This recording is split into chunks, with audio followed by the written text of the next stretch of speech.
Viwe Chilwana. I'm Lubika Rawood. For more information on the work that we do and how you can help us to help others, please visit our website www.secondchances.org.za. In Junior Achievement South Africa, its focus is really to expose youngsters within high school and out of school to entrepreneurial thinking, and ours is focused at high school from grade 10 to 12. I'm very big on youth empowerment and making a difference and touching lives and impacting the lives of our young people. That's practically what I do with my foundation as well, and ever since I was crowned as Miss SA. The goal of the magazine is to basically share information that will be able to assist small business owners.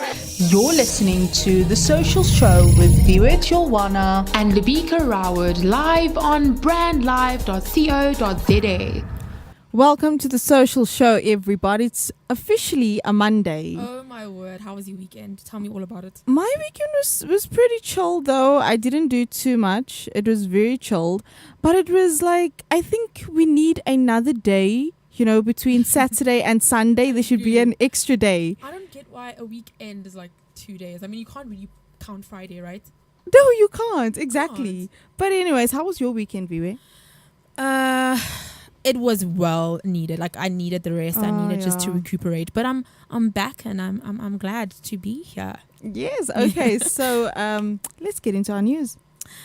Popular radio personality and entrepreneur DJ Sbu will once again host his second annual Sibusiso Leope Foundation Education Fund benefit concert set for Moriteng Park, Tembisa on March 4th. Now the target for this year is 1 million, aimed at giving deserving students a chance at tertiary education. While this year's lineup is still under construction as Leope finalizes the list of big name artists and DJs, indications are that Black Coffee is one of the big fishes set to help DJ Sbu reach his target for raising 1 million. Last year, the inaugural concert featured artists such as Zahara the Muffins, DJ Shimza, Donald Durban Knights, and Iash Elimhlope, among others.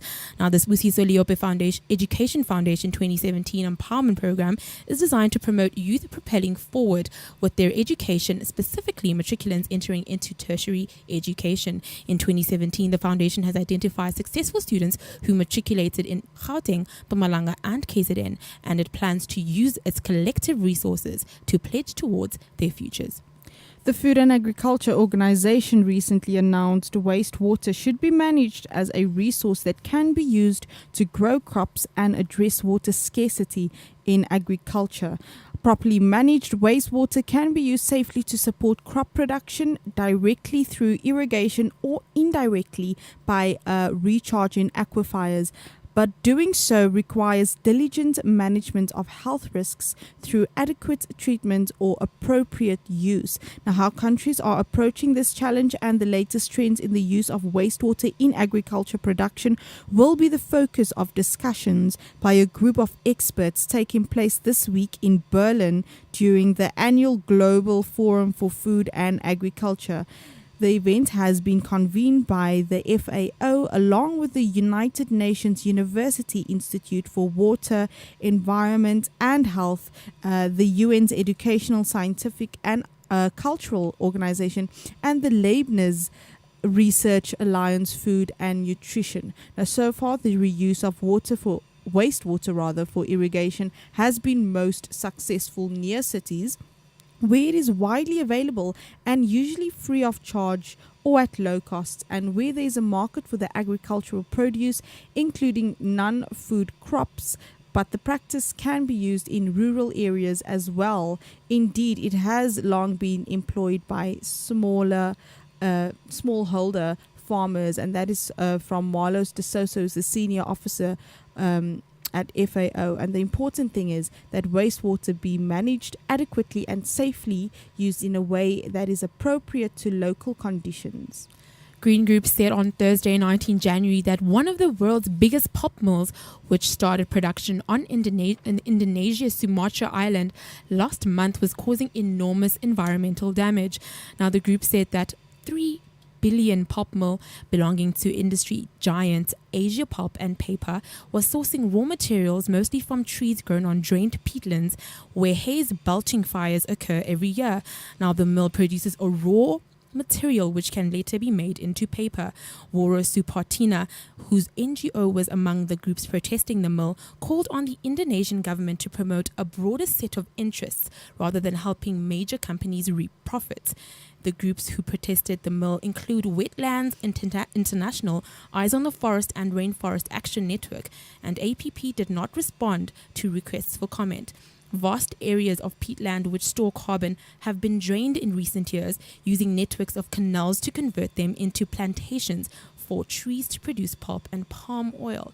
Now, the drained peatlands emit greenhouse gases, carbon dioxide into the atmosphere, and also create arid tracts of land that are vulnerable to going up into flames. The fires in 2015 were among the worst on record and cloaked Southeast Asia in toxic haze for weeks, causing many to fall ill, schools to close, and flights to be cancelled.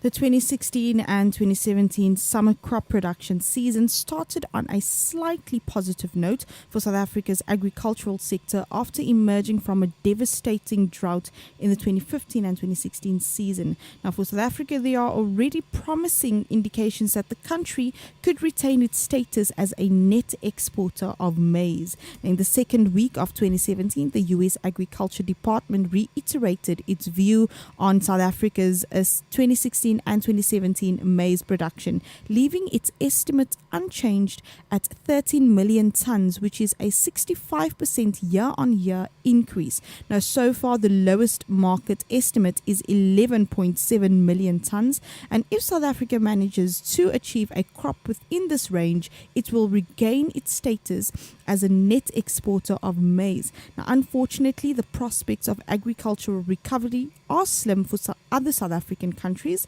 Although the season started on a sound footing across the region, Zimbabwe and Zambia are battling with armyworms, pests of grass pastures, and a cereal crop. The outbreak of this pest started in Zambia towards the end of 2016 and continues to spread across the maize-producing areas. Now, at the time of Friday, reports from Zambia's agricultural ministry estimated that 124,000 hectares of maize had been affected. And that wraps up our news for the day. Have you ever thought about the power of social media? Social media has the power to make your business grow. Grow! Yeah. Why don't you let us manage your social media? Because our business is to see your business grow. Visit us at www.bstownmedia.co.za. Wow, we're back. Yes, and as you guys know, it's really a crazy time right now because of matriculants going back to school, and that's kind of what we're going to be speaking about today. I'm saying matriculants. Matriculants are actually getting into universities. Yeah. Yes, and if you guys still remember, yes, last year and the year before that was crazy. If you think about fees must fall and all these other things, and we're all looking in anticipation as to what it is that will be happening this year. Following the weeks of protests in October and November 2015, President Jacob Zuma eventually declared there would be no fee increase at universities in 2016 to absorb the loss of revenue. Government set aside 6.9 billion in additional funding for universities.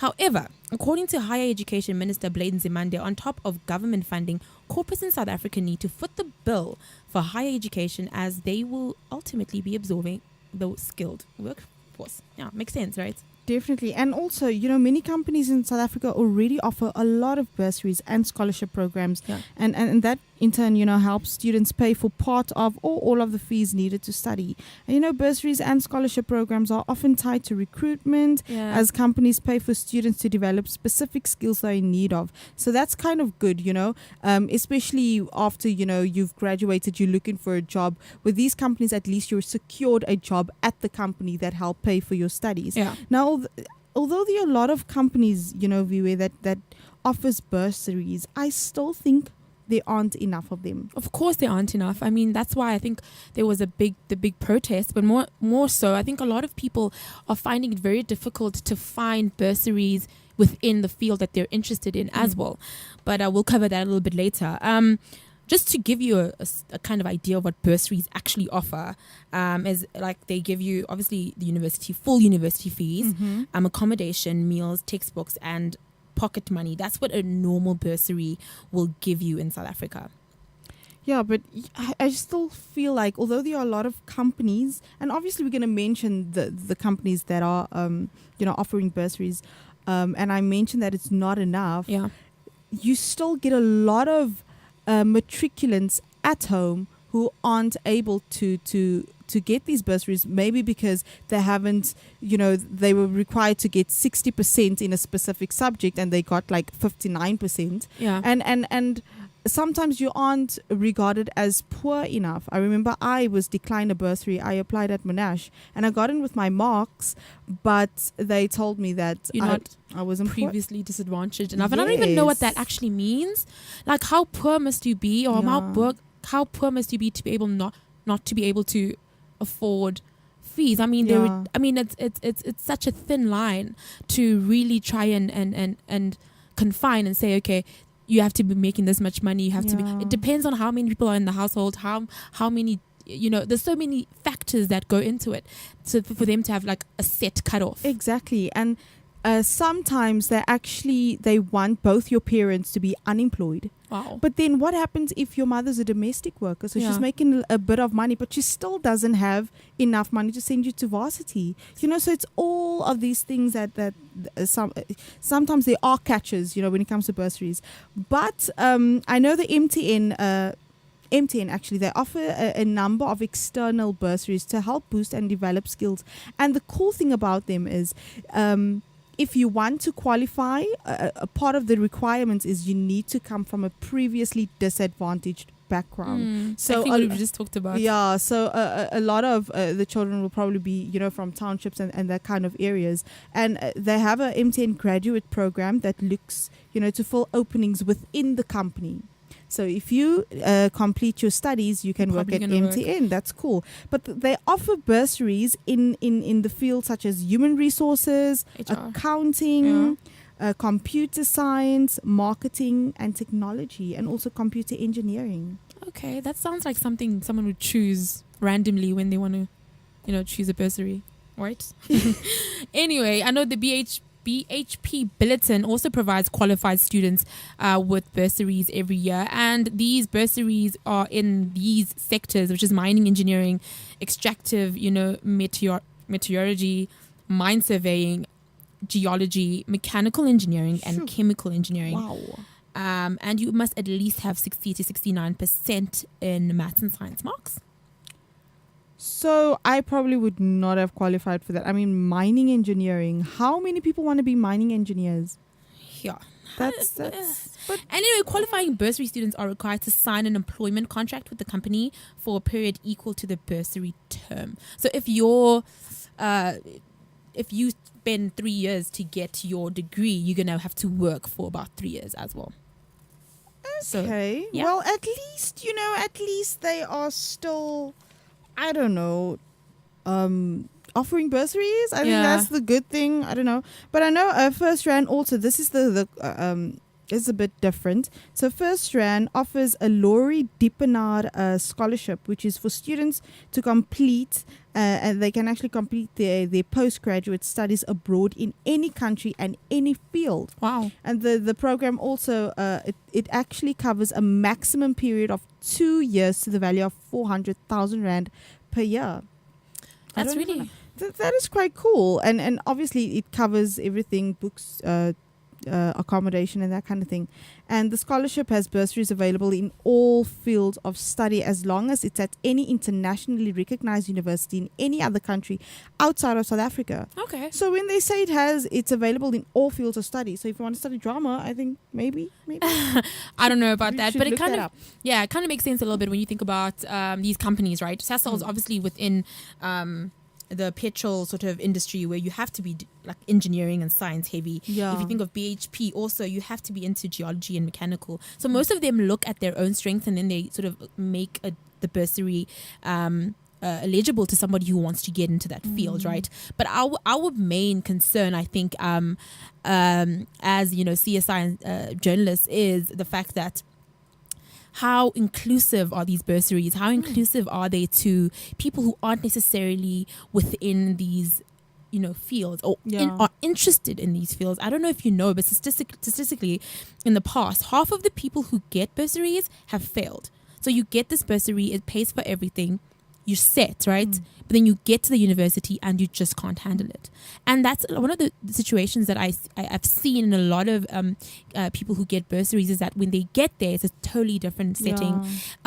It's a totally different rules that they're not used to. And they're not really skilled enough to just handle day-to-day things. And that's one of the biggest problems. Like, you're just thrown into this big institution and you're smart, you know, technically you're good at maths and science, but how are your interpersonal skills? How do you talk to lecturers? How do you understand the language in which you are being taught in? And those are the kind of things I think a lot of these bursaries don't look at, you know. And also, like we've been speaking about in the past shows, the other faculties that desperately need bursaries, that desperately need funding, like arts and culture, like sound engineering, so many different things that people actually do on a daily basis and find good jobs in. There aren't any real like financial filters that are helping children who have that calling or are good at that specific, you know, are good at that, and at being creative, at being different. You know what I mean? Because a lot of people are more creative. You know, I'm a artistic person, you know, but I'm not really analytical. Yeah. You know, and there's nothing wrong with being more creative than somebody else, you know. And I feel like you need to, when you want to give out bursaries, you need to look at things like that. But a lot of people think that maths and science and accounting, those are the proper subjects. If you want to study drama, hey, I don't know, you are going to be unfriended on Facebook. Okay. Wow. Anyway, but I feel like that's so true, because parents are also looking out for these bursaries, right? Yes. Parents are looking into where are the bursaries, where can my child actually go to school? So that's where they push their children into. It makes sense. I mean, if there aren't any arts and culture bursaries, I'm going to push my child to where the bursaries are. And then you find that kids are in high school, they hate maths, they hate science, they don't want anything to do with it. But the parents sort of from a long-term perspective know that for you to qualify and for them to not have the financial burden, they have to push you into the subjects that will be easier for them to get you into a bursary so that it can be funded, right?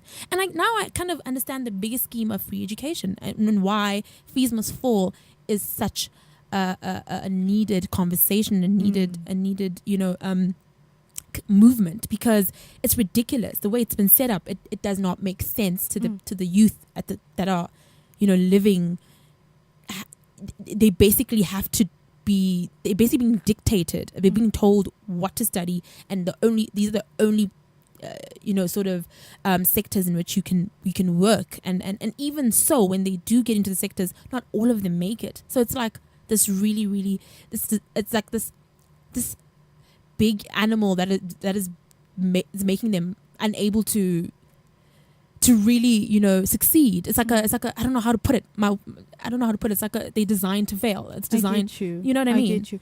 But I know that's actually a very important point that you made about, because I was actually wondering, why do a lot of people or a lot of parents force their children to study accounting or law or engineering when they don't want to? And you just answered that for me.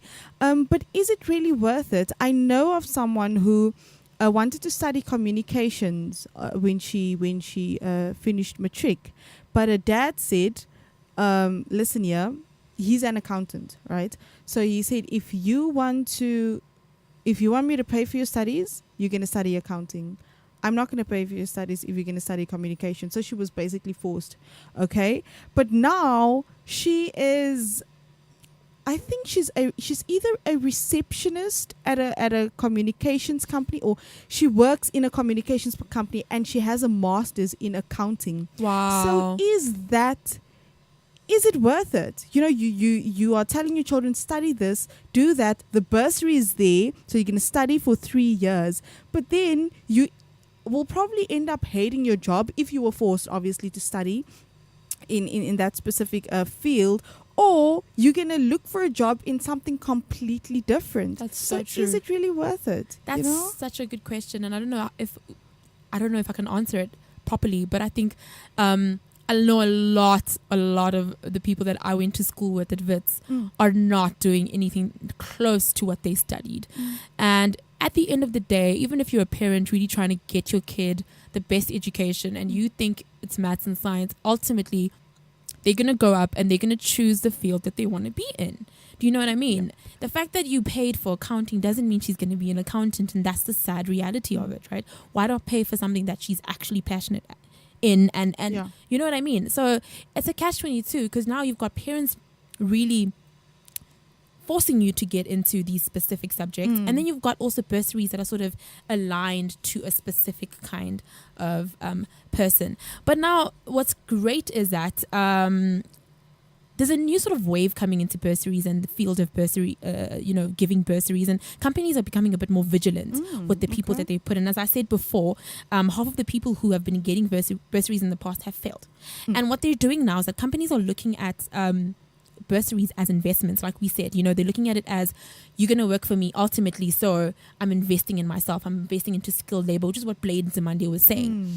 So what's happening now is that there's a lot of small tutoring companies that are coming up that are kind of helping students who are getting these bursaries really adjust into their university life. Wow. Yes, and corporates are looking into that as well. They understand that, okay, this child may have gotten 60-70% in maths and science, but he may have gotten 40% in English. Yeah. He may have gotten, you can't even write like properly, you know what I mean? So what they do now is that they not only give you that bursary, but they also give you a tutor or somebody who's skilled or has sort of the know-how to sort of guide you through the university experience.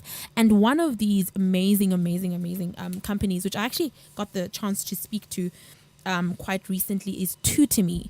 Now, Tutor Me is a new startup that really sort of helps university kids and kids in matric get tutors easily, just using an app.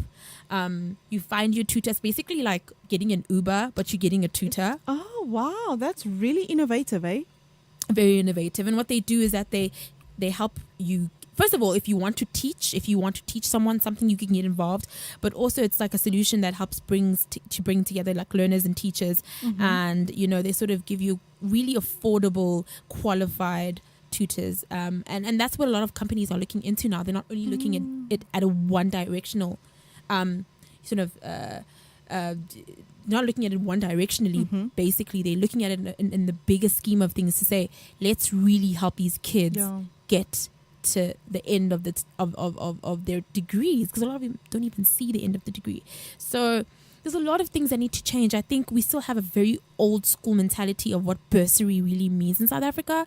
I think we're not really creative enough, we're not really big enough, or we don't think big enough to make sure that children are well equipped with the right skills, with the right influences, the right things around them, to make sure that the person that you're really getting into your company and the person that you're ultimately making ready for the world is as knowledgeable as possible, not just in terms of the bursary, but in terms of life as well, right? True. And I mean, I think this is really great that you mentioned. Hopefully we can actually get them on the show, speak to them, because this will decrease the dropout rate. This is really, really positive, and it will have such a positive effect because, I feel like when students drop out, people think, they aren't serious about their studies. But there are a lot of factors, on why they dropped out. Maybe their parents just went through a divorce. I'm just being hypothetical here. Or maybe they really, because a lot of students come from townships, and where they spoke just their mother tongue, and they go to certain schools in townships where they are given the option of either do you want to learn in English, or do you want to learn in Zulu, or whatever the case may be, or Tswana, or whatever the case may be. And then they go to varsity, and maybe they don't really grasp, if there's only English classes, maybe they don't really grasp the information as they would if you explained it to them in their mother tongue. Or, there are so many factors. So I think this is really great. It kind of helps them, get through the year if they're having a very difficult year, or whatever the case may be, because it's a huge adjustment from high school, to university. The workload is more, everything just changes, and it might be a bit overwhelming for some.